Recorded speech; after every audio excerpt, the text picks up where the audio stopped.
Thank you so much for being here. Very excited because I was like, wow, we have an IT consultant, a woman in STEM, and an entrepreneur here all in one. So really excited. So Myoshia here is now an award-winning founder and CEO at one of the leading IT consulting companies in the country, AndTech Solutions. So thank you so much for being here. I am excited to be here, excited to chat with you and your audience today.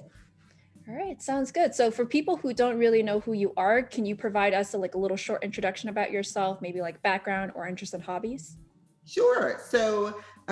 As Christine mentioned, my name is Myoshia Boykin-Anderson. I am the proud owner of AndTech Solutions and AndTech X. So, my AndTech Solutions company focuses on large-scale system implementation projects for Fortune 500 companies.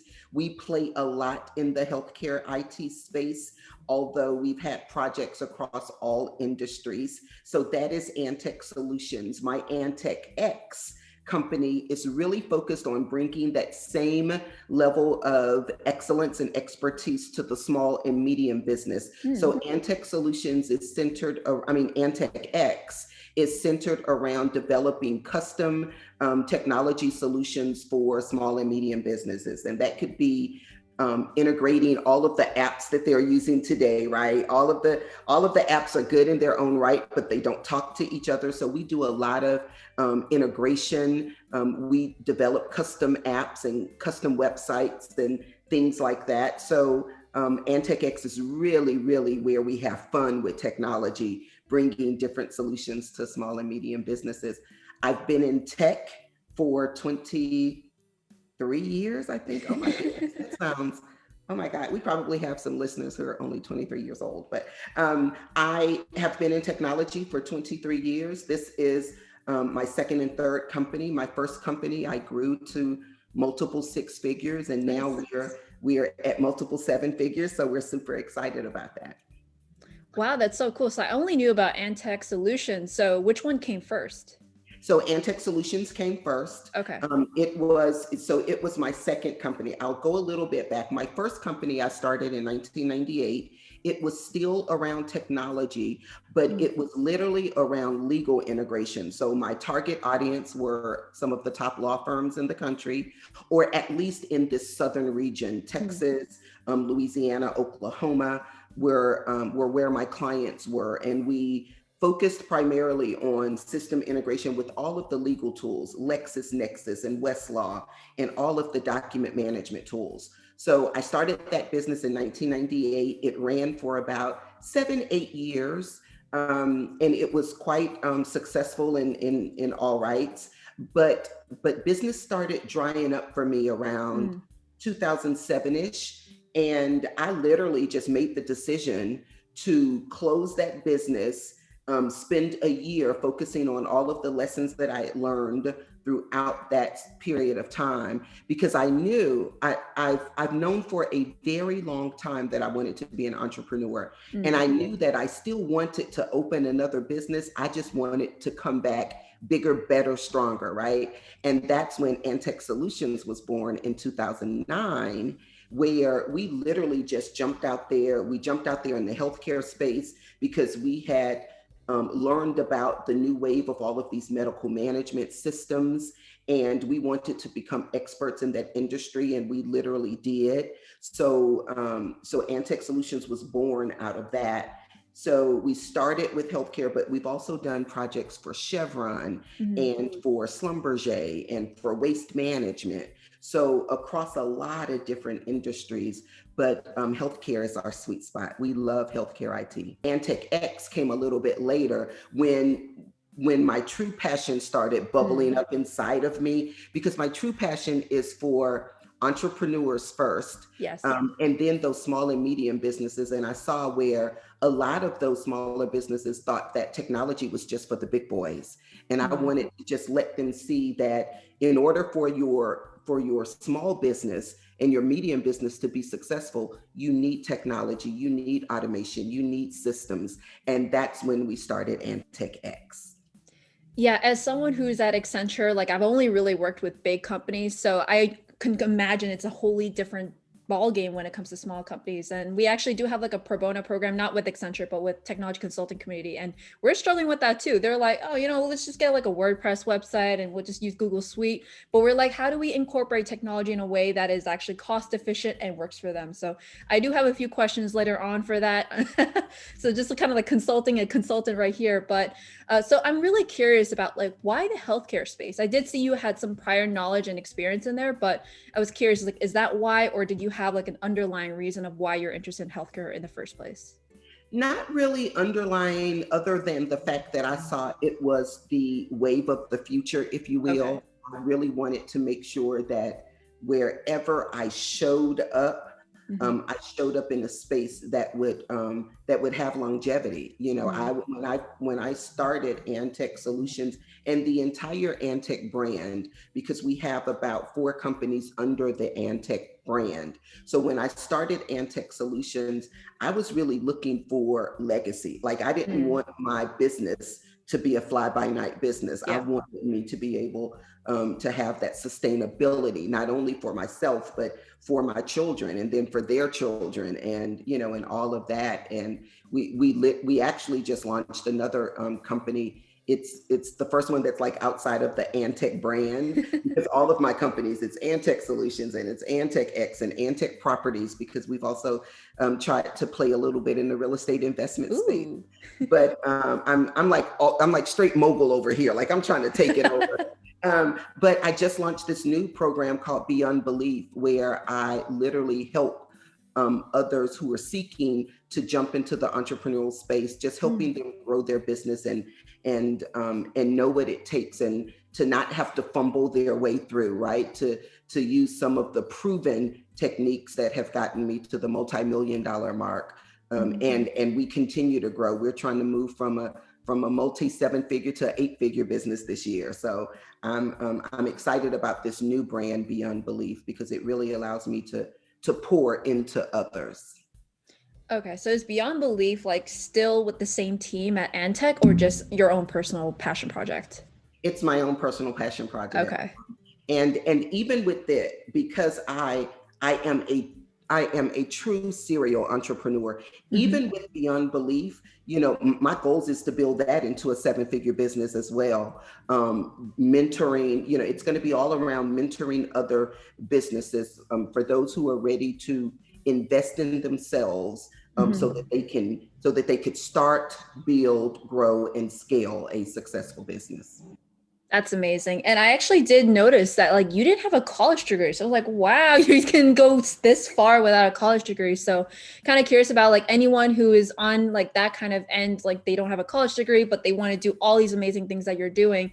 Do you have any particular advice or recommendations for them? Yeah, so I believe in education. I literally do. I believe in higher education. As a matter of fact, I encouraged my own children. My daughter went on to do her undergrad in New York at St. John's, and then she went on to get her MBA in international business in Rome, Italy. And my son is now currently in the PhD program at University of Georgia. So I believe wholeheartedly in higher education, but I also believe, or what I know to be true, is that higher education path is not going to be the path for everyone. Yep. And even if it isn't, society has kind of put this dark cloud over not having a college degree or not going to college. But I am a true testament that even having not gone that route, with true dedication and focus and intention, you can still be as successful or even more successful than those that even have degrees. So while I wholeheartedly believe in it, I truly believe that all paths can lead to greatness. So that path ended up being IT consulting for you. So why IT consulting? Did people tell you about it, or you just kind of fell into it?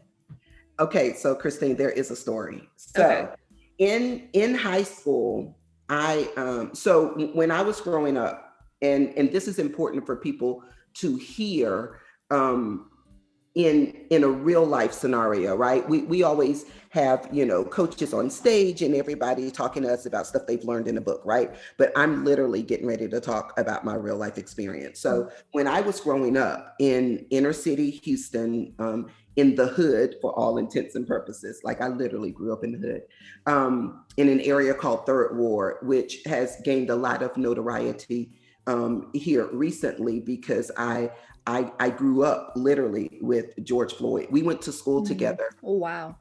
From elementary all the way to high school. So it's been, my part of my history has been in the spotlight, for the past year, right? But I say that to say my story did not start out as ideal as society would want it, right?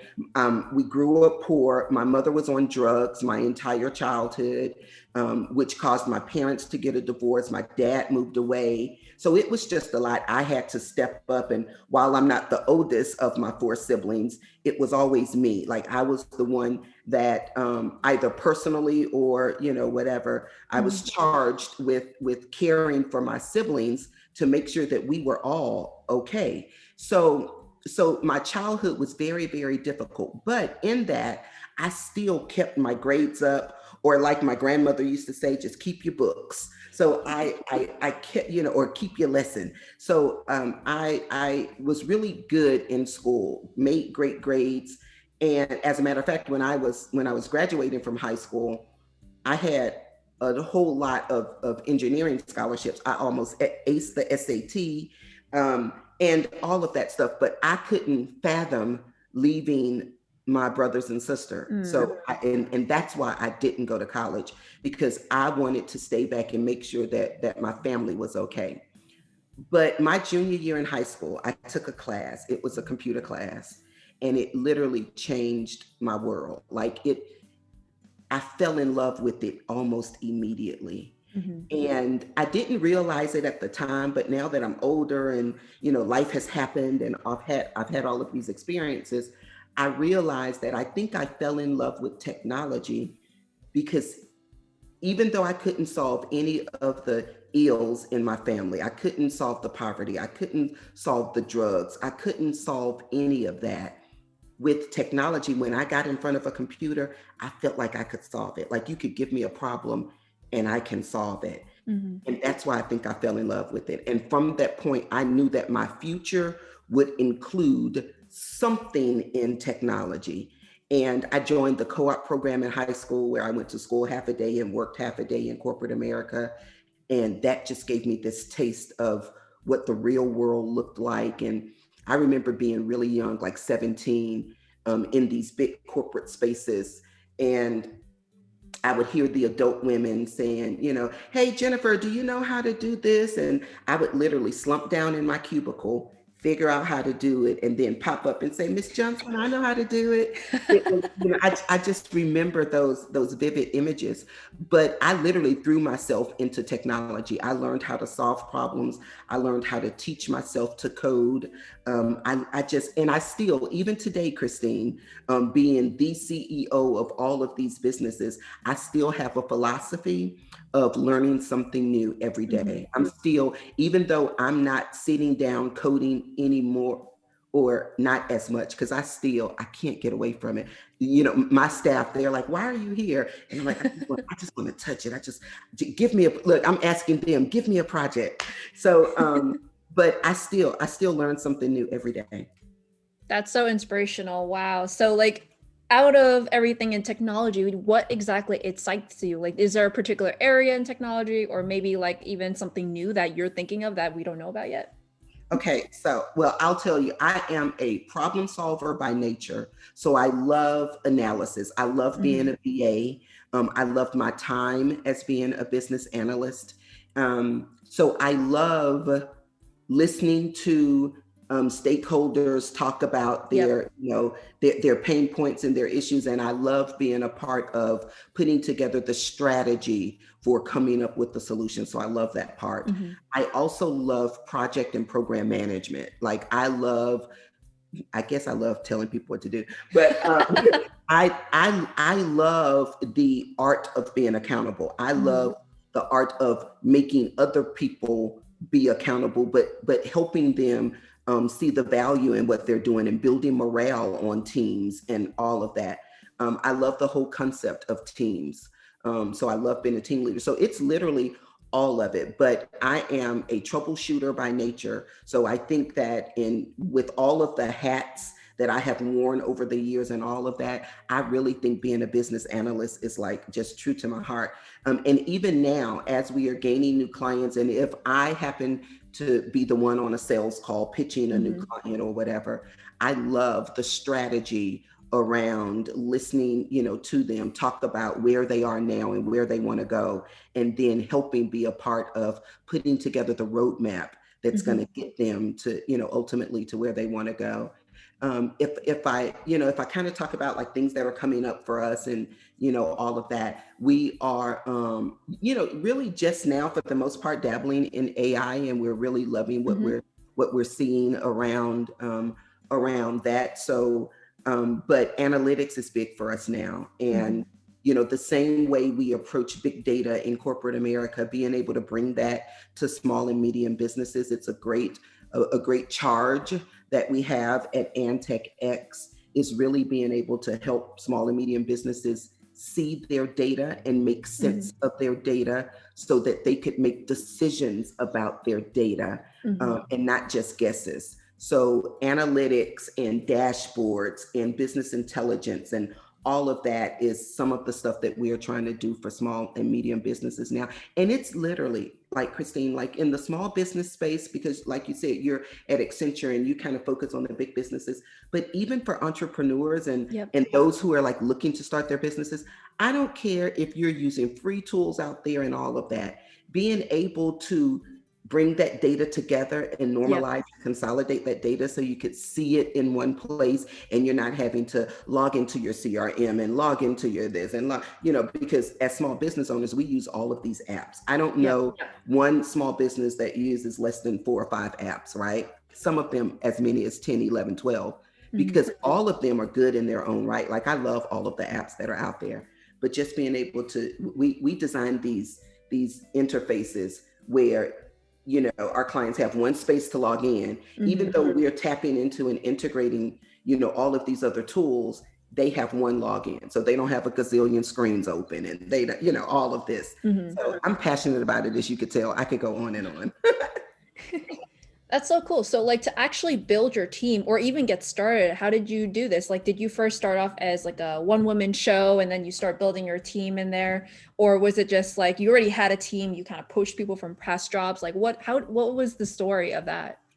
Oh, good question. So I will tell you, I did start off as a solopreneur, as several, most businesses do, entrepreneurs, they start off as solopreneurs, right? They're an entrepreneur. I often like to see the progression as, you're an entrepreneur, starting off as a solopreneur, then you become a business owner, and then you become a CEO, right? So I did start by myself and literally wore all of the hats.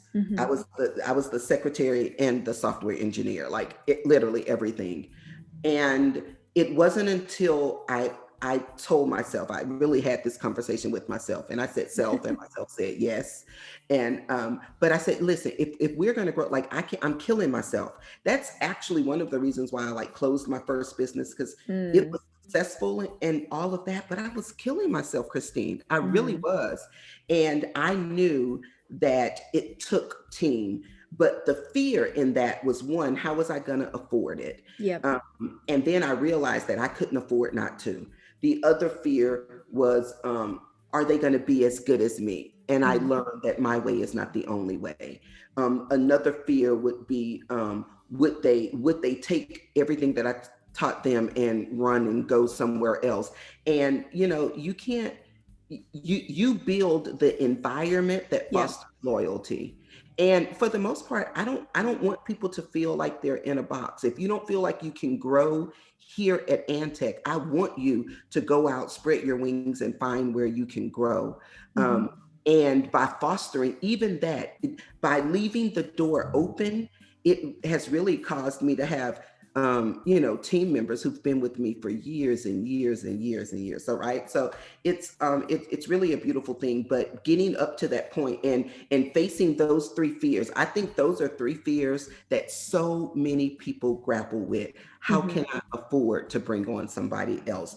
Are they going to be able to be as good as me? Because all of it is here, right, in your Yeah, head. And for entrepreneurs, we just have to learn and trust that we have to get it out of our heads and onto paper so that we could develop the systems that would allow people to come in and do it the way you want it, exactly the way you wanted to do it. Get it out of your Mhm. head, build it into a system, and then you don't have to worry about it because now you have a system for them to follow. So I Exactly. truly believe in systems. Yeah, I completely agree. Like right now, I'm technically a solopreneur myself, and that I just don't have any team. Like they're all like, if anything, they're volunteers, but a lot of it's still under my own shoulders. Every basically success is on my shoulders. Yes. So it was like, okay, well, do I eventually hire employees? And if I do, I have to actually generate revenue, because right now it's just completely like a volunteer experience almost right now. But I really resonated with that. So one thing that I did kind of find a little bit interesting is that, did in the very beginning, were you like an independent consultant then, or were you like contracted out to like a consulting firm and then you are the consulting firm? So I'll tell you the year that I told you about, that like gap year, if you Yeah. will, it was the year after I closed my first business and the year before starting my second business. So it was Mhm. literally around end of 2007, all of 2008. Rather than getting a real job, and I'm throwing my air quotes in the air for those of you that are just listening to us. So, but I'm throwing my air quotes in the air. Rather than going out to get a real job, I became an independent consultant with Okay. a larger firm with the idea that I did not want to lose everything that I had gained Mhm. over the past several years, but I also wanted to get a taste of Mhm. how the big boys did it. And I keep saying big boys, and that's like one of the things, like in my Beyond Belief brand, is really trying to get out of that whole patriarchal, Yep. thing, and us rising up as women and all of that, so that it is no longer a big boys game. It's not just for the boys. It's not just for the big boys. It's not just for the white boys. It is truly an opportunity for all of us, black, white, green, Mhm. brown, male, woman, transgender, I mean, whatever. This is a space for everybody. And as long as you want to thrive, you can literally thrive. And that's what I love about technology. Mhm. It's truly for everyone. And the good thing about technology is that every industry, I don't care what you're in, if you're in landscaping, if you're in, healthcare, if you're in oil and gas, if you're in waste, if you're in health and beauty, all businesses use technology. So it's Yep. a great space to be in. Mhm. So when you got started, like this is the part I'm most curious actually, is like how did you get clients to take you seriously, or to actually build that client, or like basically like testimonies, like here I've done all this, and like you probably did that from like all your past jobs, but when you first started out, like how do you actually get those clients? I feel like that's the biggest hump right in the very beginning. Oh yes, oh yes, definitely. And I'll say this: it's when I first started my business, my small business, I never thought small. Like Mm, everything we did was big, from the way we communicated internally. I told my staff, we don't talk like you're texting your friend. We don't mm, do that. We speak clearly. And because practice makes perfect. yep, If you are practicing it internally, it'll show when you have to do something externally and client yep, facing, right? So everything I do is big. From the tools that we use, even as a small business, we still use enterprise level applications. So we utilize the Microsoft Office suite. We use Microsoft Project to manage our projects. We even use Jira and Confluence hmm, to manage our development and to manage and streamline our documentation. So the tools that we use, because I believed that because I did not have a college degree, because I was a woman, because I was a Black woman, there were going to be hurdles that I was going to have to jump over.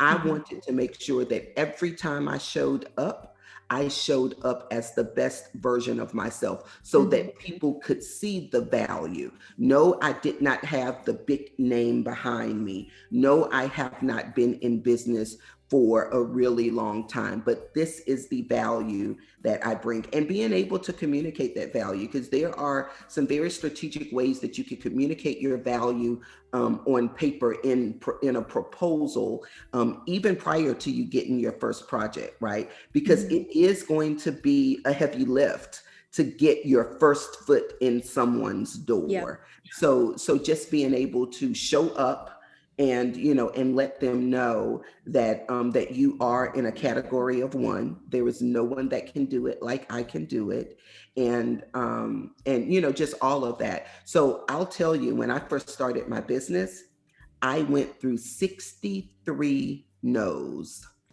No, no, no, no, no, no, no, no, no, no. 63. I went through 63 before I got and I didn't even get my first yes. I got, as a matter of fact, and that's literally how I started. That's literally how I started my first business. Not on a yes, but on, as a matter of fact. So I am very near and dear to those 5 words. But it's gonna take a lot of no's, because people want to see experience. They want to see executed experience, right?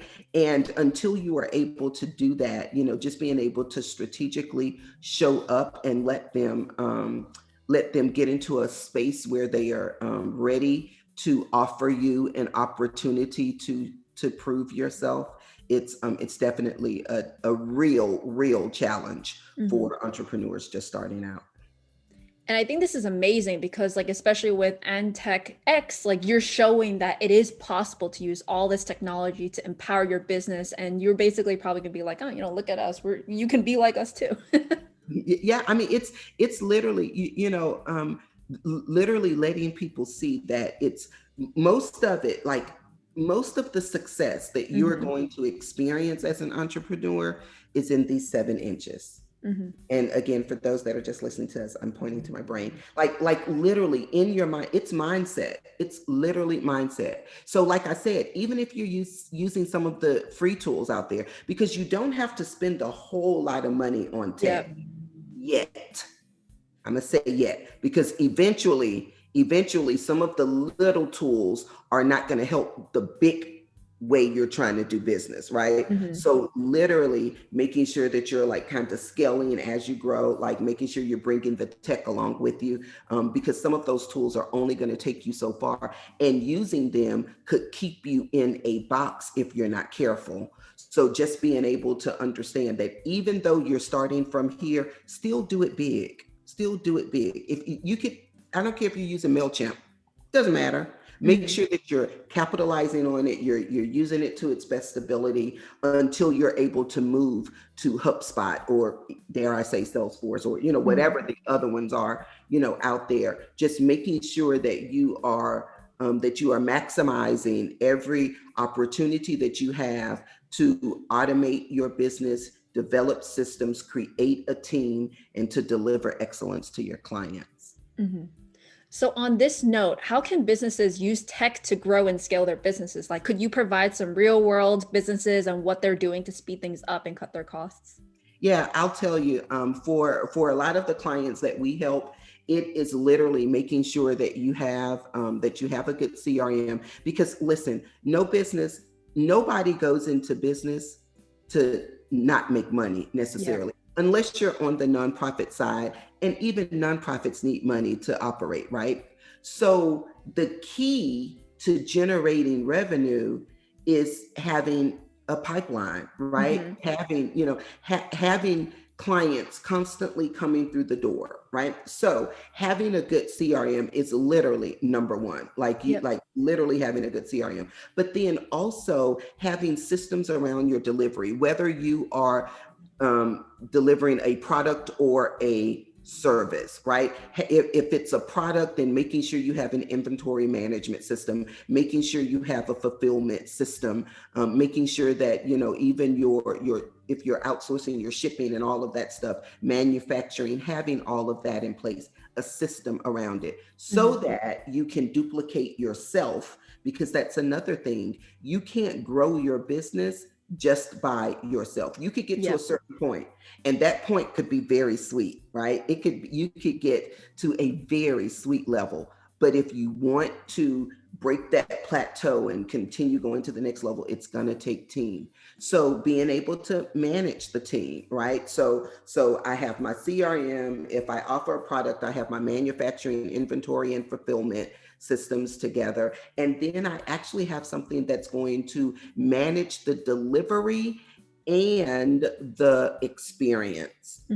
Because if you have a product or a service, it's all about the experience that the client on the other end is receiving. So making sure you have tools that are that's going to, and part of this is in your CRM, or you may need another client delivery tool, but making sure that you have ways to follow up with your client, that follow up is not so automated and generic that the client can't feel that, oh, you were thinking about them, right? So, you know, so making sure that you're able to, even as a part of your automation, that you are able to add dynamic elements in there where when I receive your product or service, it has my name on it and you're speaking directly to me. Because as a client, when I feel that, I'm coming right back to you next time, right? Even if the product wasn't the best, the service wasn't necessarily the best, but the customer service was, and I had a great experience.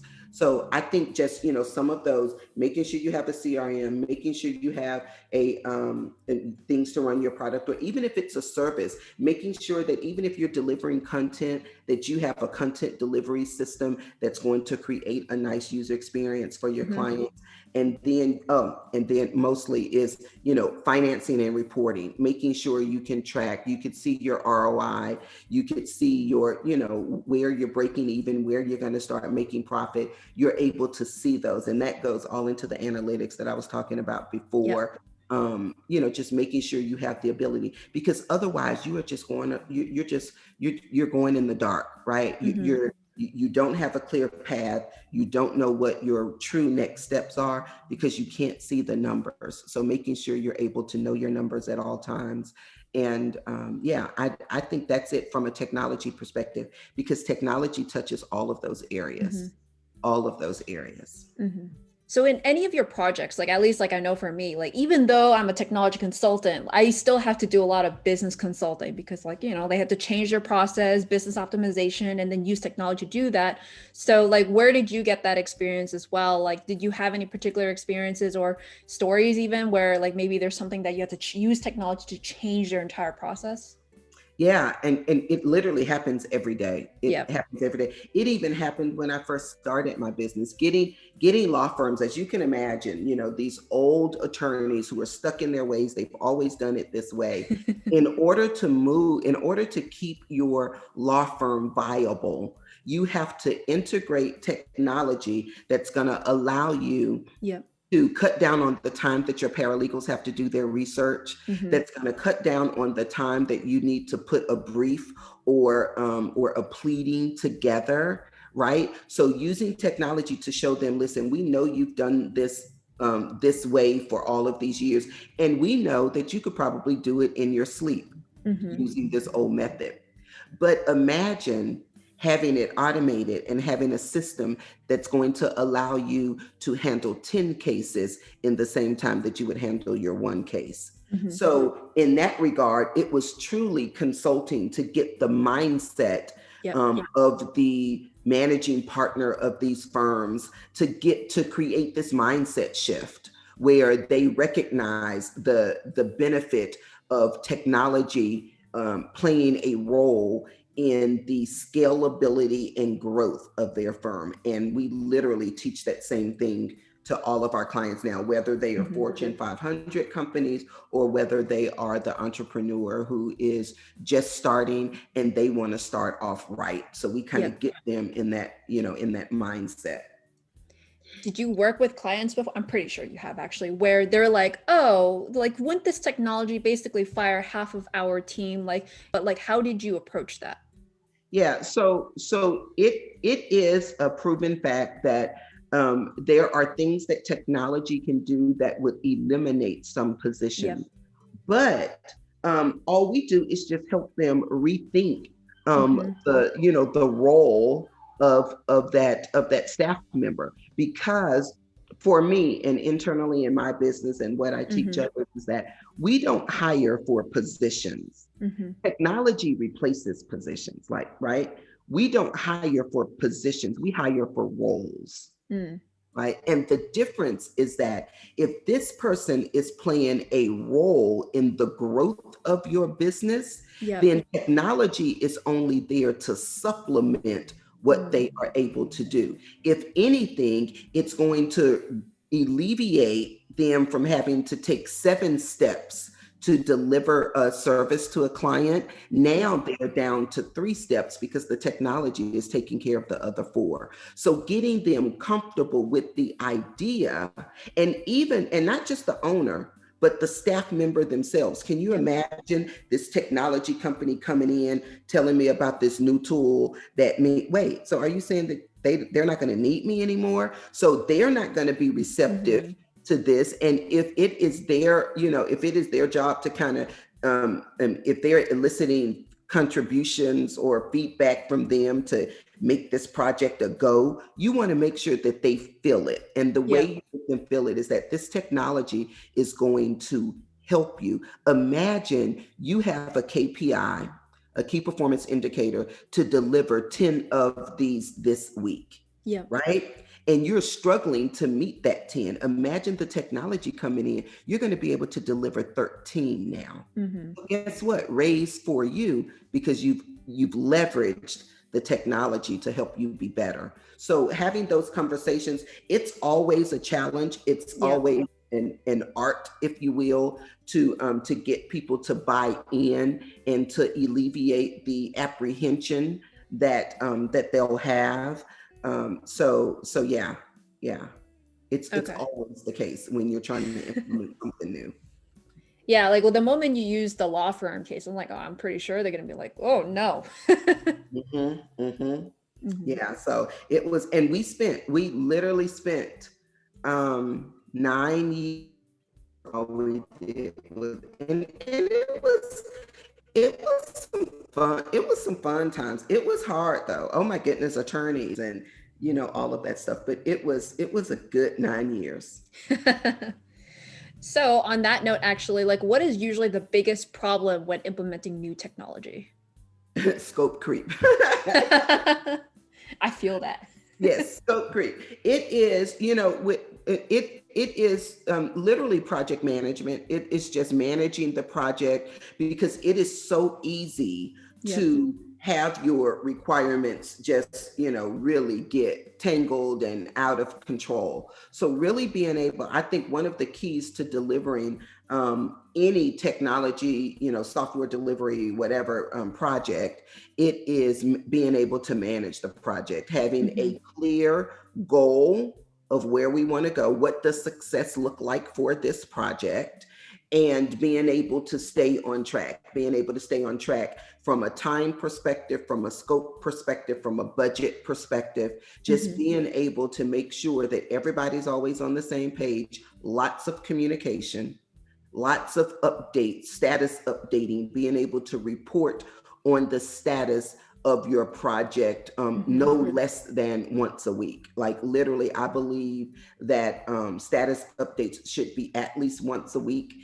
Even if most people are only interested in it once a month or whatever, Yep. being able to roll those 4 weeks into a monthly summary, but being able to every week report on a project. Most of our projects, we work in an agile environment here and we utilize agile methodology. So we work in sprints, but being able to stay on track so that we are delivering our sprints on time and under budget. That is always my goal, Mm-hmm. to come in better than what we even originally planned for. Mm-hmm. So communication, management, and all of that are the keys to a successful implementation. And I truly believe that even spans beyond technology. I don't Yep. care what you're doing, being able to communicate effectively, keep on track with time and budget, and to be able to just manage all of that. Hmm. So on the flip side, like what should a small business take in consideration during decision making when investing in technology? First and foremost, technology is not a one size fits all. Hmm. Don't feel like you have to do what the next person is doing, or on social media everybody's talking about this now. So you do not have to go with what everyone else is going with. Technology lends itself to unique opportunities. So you can have a unique tech stack that's totally different from somebody else, even in your same industry. Now, Hmm. there are going to be some applications that are specific for what you do. And, Yep. it may behoove you to move in that direction, but don't feel like you have to do what everybody else is doing. Um, have a clear understanding of what it is you need, and then make your decisions based on your need, not what everybody else is doing. Hmm. That is the best advice I could give when it comes to technology. Also knowing that you don't have to automatically jump to the high. The most expensive does not mean it's the best, Mm. right? So Yep. being able to just find out where you fit. I think those are my biggest, my key tips. Also, also just understanding that technology is here to help and support you, Hmm. and that it does not have to be scary. Like, oh, I don't do tech. It does not have to be the case, because tech doesn't have to be difficult. If you need to invest in someone coming in to teach you this tool, or to set this tool up for you, like implementation, if you need somebody to help with that, then do that. But don't not do it because you think it's just I can't deal with it right now. I Yep. have all of this other stuff. Just allow yourself to leverage all of the benefits of technology. Hmm. And I have a feeling that AndTech X deals with this a lot, but like when does a small business should resort to a tech consulting firm, or when should they actually hire in-house instead? I think that until you are generating at least six figures in revenue, right? Hmm. So I think when you think about phases, once you start reaching that six-figure mark, Hmm. then it's time for you to seek help. Now, Okay. it doesn't necessarily have to be an in-house W-2 employee. You Yep. can outsource, and you can get a consultant, a single consultant, an independent contractor, or you can even engage agencies that will allocate a Hmm. resource to you for a certain amount of time. But as your business start growing, what you have to realize now is that I used to just be a solopreneur and all of that, but my Yep. business is growing now, so I can't afford to wear all of those hats. Yep. I need to continue to work in my zone of genius, because when I'm not working in my zone of genius and I'm trying to do everything else because Yep. I can't afford to pay anybody else, you are wasting your value, because you're over here spending time doing something that's not really, you shouldn't be wearing the CFO hat right now. Hmm. You shouldn't be wearing, the CIO hat right now. You need to be the business owner, because if you're not, your business will start owning you, Hmm. right? Yeah. So, yeah. All right. So, like, as a woman of color in a male dominated field of technology, consulting, and entrepreneurship, like, how has it truly been? Like, I'm just really so curious about, like, how did you go through all of this? Like, probably the perceptions you've had, the struggles you've had, and even like balancing, like, being a mother and everything as well. Like, how did you do that? It's a challenge every day. even Yeah. even today, even today, it is still a challenge trying to navigate the waters. But Hmm. I said it before, I think just always being intentional about showing up as the very best version of yourself, like literally always. And instead of sitting back talking about how unfair it is Yep. that I have to be twice as good because I'm a woman, or I have to be twice as good because I'm an African American. Instead of sitting back dwelling on the fact that we live in a patriarchal society, right? Mm-hmm. Instead of spending our energy on how unfair it is, just stepping up, being the change that we want, right? Yeah. It's making sure that you are always bringing value, making sure that you are always delivering with the spirit of excellence. And I teach my whole team this. One of our core values is excellence. Like literally, we're not going to half-ass. Okay. Anyway, we're not. We're gonna, everything that we do is going to be top level. Everything that we do, we are going to deliver with excellence. And quite honestly, Christine, that's how I have truly navigated these waters, making sure that everything I do is excellent. I don't half step on anything.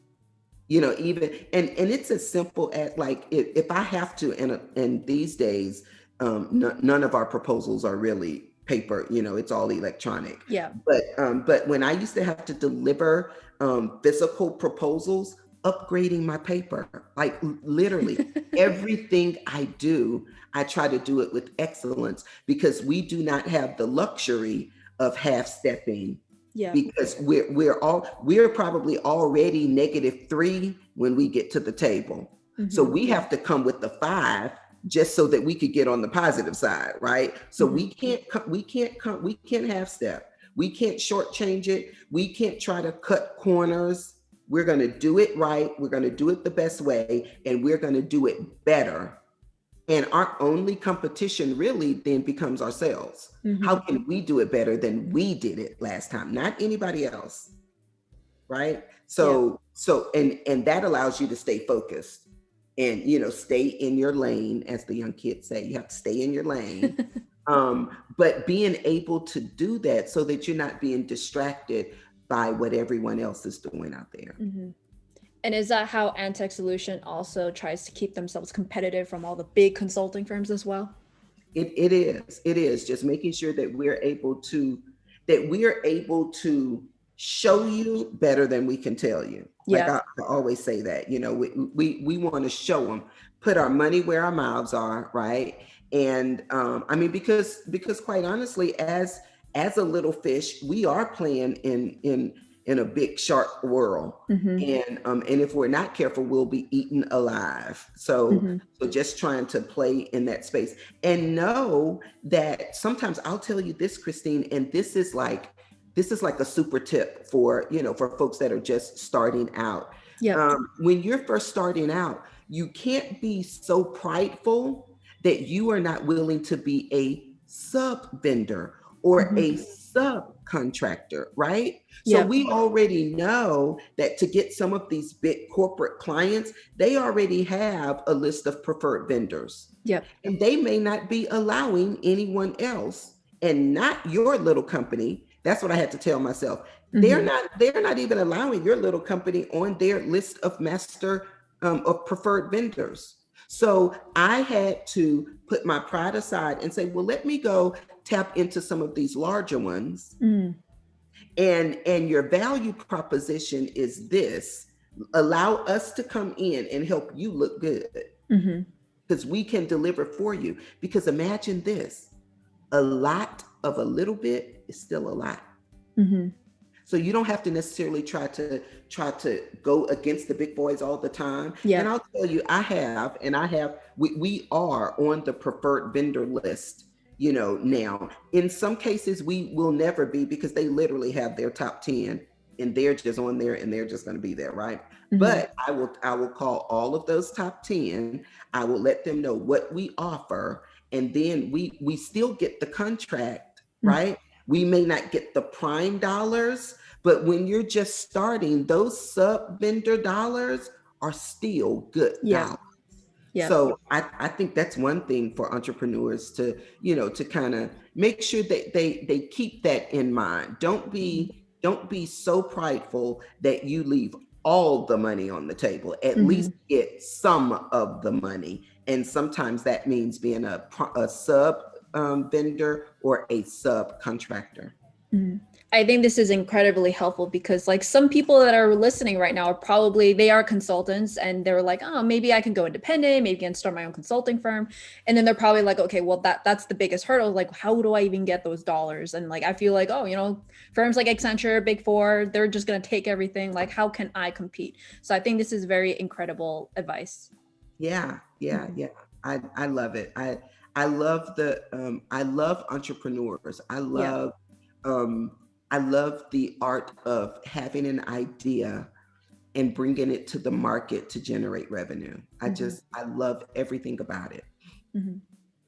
All right. So I have like this pretty interesting question. I'm curious about your answer here. So like how do you incorporate DEI into your firm today? And what can businesses and IT consulting firms do to empower more women of color? So I'll tell you, I used to make this joke, but I was so serious about it. I laughed, but I was so serious about it. Mm-hmm. When people look at the picture of my team, I want them to see the United Nations. Mm-hmm. Like literally, I want men and women. I want black, white, green, yellow, and brown. I just want it all. And when you look at my team today, it truly reflects that. We have an African American woman at the helm, right? Mm-hmm. We have we have an Italian man on our configuration team. He's one of our business analysts. We Mm-hmm. have a young African American man, this super cool young guy who we gave an opportunity to, and he is killing it out there Mm-hmm. now. We have, my EA is an amazing Caucasian woman, Mm-hmm. and then we have this amazing team member. She is from Bangladesh, and I mean, just all of it. Like we literally want to make sure that we create a space for everybody. Mm-hmm. And for other companies out there, I would actually charge and challenge them Mm-hmm. with just making sure that they understand the value that others bring, Yep. and giving people the true impact of giving someone a chance. Now listen, if you give them a chance and they come in and they just don't hit the mark, then DE&I is not about employing somebody for the sake of employing Yep. them. If they are not qualified, if they are not delivering, if they don't fit your culture, then definitely don't. Yep. But DE&I means that you are going to give folks that don't look like you an opportunity. Mm-hmm. That you are going to give folks that don't believe in what you believe in, you know, from a humanities perspective, or even from a political perspective or whatever, you're going to give them an opportunity. DE&I is all about opportunity. And Mm-hmm. then you let them prove that they should, whether they should be there or not. And if they don't fit, then definitely, it doesn't mean, you need to keep somebody that's not pulling their weight, that's Yep. not a good fit culturally and all of that. But it is about at least giving people an opportunity. Yep. And I truly believe that literally, and there's so many DE&I, initiatives going on now. Some of which are not, necessarily, the motives are not necessarily pure, but most Yeah. people are doing it just because it's the thing to do now. But at the end of the day, diversity, equity, and inclusion is all about granting the opportunity first. Mm-hmm. And that's it. And let people take that opportunity and do what they will, but at least giving them an opportunity. Mm-hmm. Okay. So all on top of that, like what are some advice you have for anyone interested in a career in IT, consulting, or even entrepreneurship, or even starting their own IT consulting firm? I would say, first of all, for a career in technology, you have to be willing to stretch yourself. You Mm-hmm. have to be willing to think outside of the box, because 1 + 1 = 2 is not always the answer. right? So you have to understand that that you're going to have to think outside of the box. So that's first and foremost, just across the industry. From an entrepreneur perspective, I would say, consulting is one of those ways where you can start a business and you can leverage all of the education, the Yep. training, your employment history. You could leverage all of that because consulting means I'm bringing to you that which I already possess, right? So going into consultantship, even if that is the first step of something else you're going to offer, Yep. starting a consulting company allows you to bring your expertise to the table, generate revenue quickly, and that revenue can actually fuel everything else that you're trying to do in your business. So I would say that from an entrepreneur perspective. And in technology, oh my goodness, everybody needs technology now. If you start an IT consulting company and get out there and show people, even if it takes you dangling the carrot, and the carrot is understanding what some of the big pain points are, and you are showing up as a solution to that pain point. Yep. Right. That's how you strategically kind of set up your marketing plan and all of that stuff. We actually teach people how to launch their business in like 15 days. Generating massive amounts of revenue in 15 days. This whole strategic, a method of just launching your new consultancy business. But and then just using that, like this is a method that doesn't take a lot of money, and it allows you to reach a lot of people, generate revenue, and then that allows you to not have to stress about the money with all of the other things that it requires to start your business, right? It's almost like generating your own seed money in less than 3 weeks, or or something like that, without sounding like a commercial. But but yeah, I would say that I encourage everyone, it's great to have these jobs that we have out here. When I first started my first business, right before that, I literally thought I was on my dream job. Like I just, oh my goodness, I thought it was my dream job and everything. But working for someone else, they always have the ability to come in at any time and let you know that we don't necessarily need you anymore. Being an entrepreneur, and some people say, I want to work for myself because I don't want anybody telling me what to do. Just know, don't get it twisted. Your clients still tell you what to do. Like you're still answering to people, right? Because they are the ones that are paying the invoices that you're, generating. But just being able to have control over how you do what you do is a beautiful thing. And that's what entrepreneurship allows. And I know, like I usually ask this question at the very beginning, but we got so into it already. But I ask this icebreaker kind of question to every podcast guest of mine. So if you had all the time in the world, what would you be doing? Right now, I tell you, I would be probably sitting on my daughter's sofa, rocking my brand new 39-day-old grandbaby to sleep. Aww. That's exactly what I would be doing if I had all the money in the world and all the time in the world. Right now, at this moment, it would be sitting on the sofa rocking her to sleep. Definitely. Oh, that's so cute. So I'm actually going to be wrapping up this podcast episode. So I have a few questions out there. So the first thing is, like, what have you been up to lately? Lately, it has literally been launching my new business, Beyond Belief, the mentorship.